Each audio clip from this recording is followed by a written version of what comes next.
নমস্কার বন্ধুরা, মৌসুমী ঘরকন্যার একটি নতুন ধরনের রেসিপিতে আপনাদের স্বাগত। আজ একটি একদম সম্পূর্ণ নতুন ধরনের রেসিপি নিয়ে চলে এসেছি। আজ আমি পনিরের একটি সুন্দর রেসিপি নিয়ে চলে এসেছি বন্ধুরা। সেটাই কি করে করলাম আপনাদের সঙ্গে আজ শেয়ার করব। একটু মন দিয়ে দেখুন। অন্যান্য পনিরের রেসিপির থেকে এই রেসিপিটি একটু আলাদা। 3-4 ঘন্টা আগে আমি কিছু ছোলার ডাল ভালো করে ধুয়ে ভিজিয়ে নিয়ে রেখেছিলাম। এবার জল ঝরিয়ে নেব।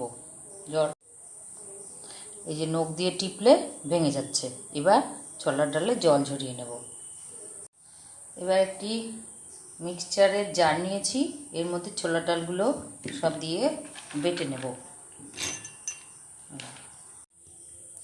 এর মধ্যে দিয়ে দেবো একটা কাঁচা লঙ্কা, লবণ,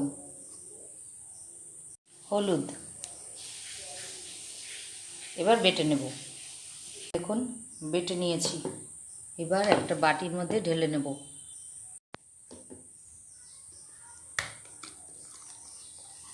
সবটা বাটির মধ্যে ঢেলে নেব।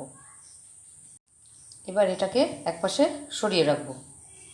এবার একটা পাত্র নিয়ে নিয়েছি, আর একটা গ্রেটার নিয়ে নিয়েছি, আর নিয়েছি এই দেখুন খানিকটা পনিরটাকে আমি গ্রেটার দিয়ে এই যে এইভাবে গ্রেট করে নেব।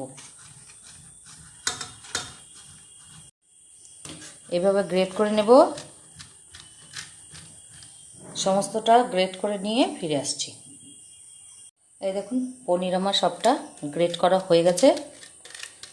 এই যে এবার পনিরটার মধ্যে কিছু মশলা মেশাবো। এই যে একটা পেঁয়াজ, একটা টমেটো আর আদা, এগুলো বেটে নেব।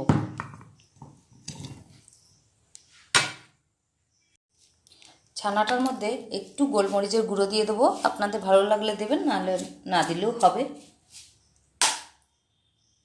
ভুল করে ছানা বলেছি, এটা পনির। আর দেবো অল্প করে লবণ। এবার এটাকে সুন্দর করে বেটে নিতে হবে।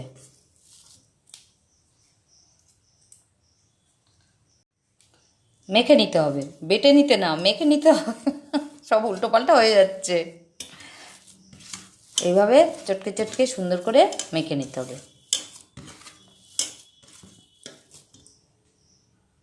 এই পনিরের মধ্যে কিছু কিশমিশ আর কাজু কুচি কুচি করে দিয়ে দিলাম।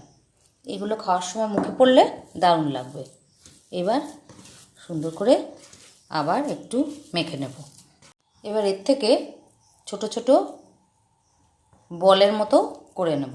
এই যে দেখুন এরকম, খুব মিহি মানে গোল করতে হবে না, এরকম করে কিছু বল করে নেব। এই দেখুন আমি বল করে নিয়েছি। এবার এই যে ডাল বাটাটা নিয়ে এসেছি, এর মধ্যে একটুখানি ধনে গুঁড়ো দেবো, অল্প একটুখানি হিং দেব। আপনারা নাও দিতে পারেন, নিরামিষ করেও করতে পারেন। অবশ্য নিরামিষেই তো হিং দেওয়া হয়, ভুলেই গেছিলাম। এটা কিন্তু সম্পূর্ণ নিরামিষ, আমি আজকে আমিষ করেই করব। একটু মেথি পাতা, কসুরি মেথি দিয়ে দিলাম। এবার এটাকে সুন্দর করে একটু মেখে নেব। এবারে দেখুন গ্যাস জ্বালিয়ে কড়াই চাপিয়ে দিয়েছি। কড়াইতে আমি একটু সাদা তেল দিয়ে দিচ্ছি। তেলটা গরম হবে। তেলটা আমি চারিদিকে ছড়িয়ে দিয়েছি, গরম হয়ে গেছে। এবার এই যে গোল করে রেখেছি, এই একটা গোল নেব, এই ডালের মধ্যে দেব। ডালটাকে সুন্দর করে ডাল দিয়ে মাখিয়ে এভাবে সবগুলো দিয়ে দেখাচ্ছি। আর একটা দেখাচ্ছি, এই যে ডাল, এই যে পনির, এইভাবে সুন্দর করে মাখিয়ে নেব। মাখিয়ে ডাল কিন্তু বেশি নেওয়া যাবে না, হালকা করে একটা কোট করে নিতে হবে। এই যে এইভাবে তেলের মধ্যে ছেড়ে দেবো।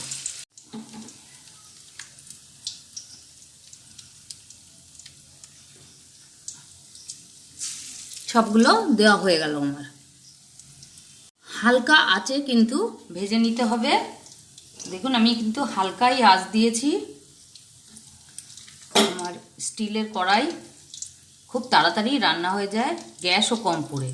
এবার এক পাশ হলে উল্টে, এই দেখুন এইরকম লাল লাল করে সবগুলো আমি ভেজে নিচ্ছি। দেখুন সবগুলো আমার ভাজা হয়ে গেছে। এবার আমি আস্তে আস্তে তুলে নিচ্ছি সবগুলো। আগেরগুলো ধরে দেখেছি কি সুন্দর মুচমুচে হয়েছে, দারুণ। এভাবেও কিন্তু ডালের পাতে খাওয়া যাবে, দারুণ লাগবে খেতে, মচমচে একদম কুরকুরে।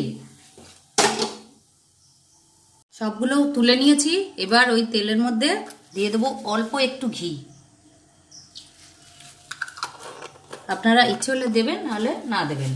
আর দেবো সাদা জিরে, শুকনো লঙ্কা, তেজপাতা। এবার ফোড়নটা একটু ভাজা হবে, সুন্দর গন্ধ ছাড়বে। ফোড়নটা ভাজা হয়ে গেছে, দিয়ে দিচ্ছি তেলের মধ্যে অল্প করে হলুদ, আর যে বাটা মশলাটা এখানে রেখেছিলাম, আদা, কাঁচা লঙ্কা, একটু পেঁয়াজ, সেটা দিয়ে দিচ্ছি। এভাবে করে খেয়ে দেখবেন বন্ধুরা। আমার মনে হয় আপনারা এই রান্নাটা আপনারা আগে খেয়েছেন কিনা আমি জানি না, আমি তো খাইনি, তবে খুব অসাধারণ রান্না মানে হয়েছিল খেতে। তো আর এর আগে আমি মনে হয় কেউ এই রান্নাটা দেখেছেন কিনা সন্দেহ আছে। আমি প্রথম দেখেই জিনিসটা করেছি, আমার ভালো লেগেছে, খেতেও দুর্দান্ত হয়েছে। আর যেসব জিনিসগুলো পড়ছে সেগুলো হেভি হেভি জিনিস, খেতে দারুণ। নিশ্চয়ই মশলাটা কষিয়ে নিচ্ছি। মশলাটা হাফ কষানো হয়েছে, তেলটা একটু ভেসে উঠেছে। এবার একটুখানি জল দিয়ে দিচ্ছি। এবার দিয়ে দেবো ঝাল লঙ্কা, লাল লঙ্কা, ধনে গুঁড়ো, জিরে গুঁড়ো। এবার বাটিটা ধুয়ে একটু জল দেবো। এই বাটিটা ধুয়ে একটু জল দিয়ে দিলাম। এবার আবারও সুন্দর করে কষিয়ে নেব। লবণটা একটু পরে দেবো। এবার দিয়ে দেবো 1 চামচ ফেটানো টক দই। একটা টমেটো দিয়েছি। আর টক দই দেওয়ার সময় আঁচটা একদম কম। আর আমি তো স্টিলের কড়াইতে রান্না করছি, আঁচ একদম লো। এইবার টক দইটা দিয়ে একটু ভালো করে কষিয়ে নেব। টক দই দেওয়ার সময় আঁচটা একদম লো করে দিতে হবে। আর স্টিলের কড়াই, আমি এমনি লো আঁচে রান্না করছি। তো এবার টক দইটা দিয়ে একটু সুন্দর করে কষিয়ে নেব। এই কষানোর সময় একটু মেথি পাতা দিয়ে দিলে অসাধারণ সুন্দর সেন্ট বেরোয়, মানে চারিদিকে মনে হবে বিয়ে বাড়ির রান্না হচ্ছে, এত সুন্দর গন্ধ বেরোয়। আপনারা করে খেয়ে দেখবেন এইভাবে। এবার পরিমাণ মতো লবণ দেব। লবণটা দিয়ে একটু কষিয়ে নেব। আর আপনারা এই মুহূর্তে একটু চিনি দিতে পারেন। আমি কিন্তু চিনি দেবো না, গুড় দেবো না, কিছুই দেবো না, যেহেতু পনিরটা একটু মিষ্টি মিষ্টি, তার জন্য আর মিষ্টি দেব না। আপনারা যদি মিষ্টি খান। আর আমি তেলের মধ্যে আস্ত এলাচ আর দারচিনি দেইনি, কারণ আমি এলাচ আর দারচিনি ঘরে গুঁড়ো করে রেখেছি, সেটা শেষে দেব, তার জন্য আপনারা তেলের মধ্যে দিয়ে দিতে পারেন। কষানো দেখুন আমার কমপ্লিট। এবার আমি পরিমাণ মতো জল দিয়ে দেবো। একটু বেশি করে জল দিয়ে দিতে হবে, তো কারণ বড়াগুলো দিলে ঝোলটা টেনে যাবে, তার জন্য। গ্যাসটা এবার মাঝারিতে দিয়ে ঢাকা দিয়ে দিলাম। শুধু শুধুও কিন্তু খাওয়া যাচ্ছে, দারুণ লাগছে চায়ের সঙ্গে বা ডালের পাতে। ঝোল দেখুন আমার ফুটে পরিমাণ মতো হয়ে গেছে। আর এর থেকে আমি এখন আর ঝোল কমাবো না, কারণ বড়াগুলো দিলে ঝোল আরও টেনে যাবে। এবার এই যে বড়াগুলো সব আমি একটা একটা করে দিয়ে দেবো। বড়া দিয়ে বেশি আর ফোটাতে লাগবে না। এই দেখুন কি সুন্দর হয়েছে। এই যে সবগুলো দিয়ে দিচ্ছি। এরকম করে খেয়ে দেখবেন, দেখে যদি ভালো লাগে আমাকে কমেন্ট করে জানাবেন। আর আমি তো একটু পেঁয়াজ দিয়ে করেছি, আপনারা সম্পূর্ণ নিরামিষ করতে পারেন। এটা নিরামিষ করে, পনির যেহেতু নিরামিষ করলে দারুণ লাগবে। তো এবার কিন্তু বেশি নাড়ানো যাবে না, হালকা হাতে একটু নাড়িয়ে চাড়িয়ে দিতে হবে। আর এই যে ঝোলটা দেখছেন, এই ঝোল থাকবে না, এই ঝোল কিন্তু বড়াতে টেনে নেবে। এবার আমি শেষে একটু এলাচের গুঁড়ো, আর দারচিনি গুঁড়ো আমি ঘরেই করে রাখি, এটা দিয়ে দিলাম। আপনারা তেলের মধ্যে আস্ত দিয়ে দেবেন।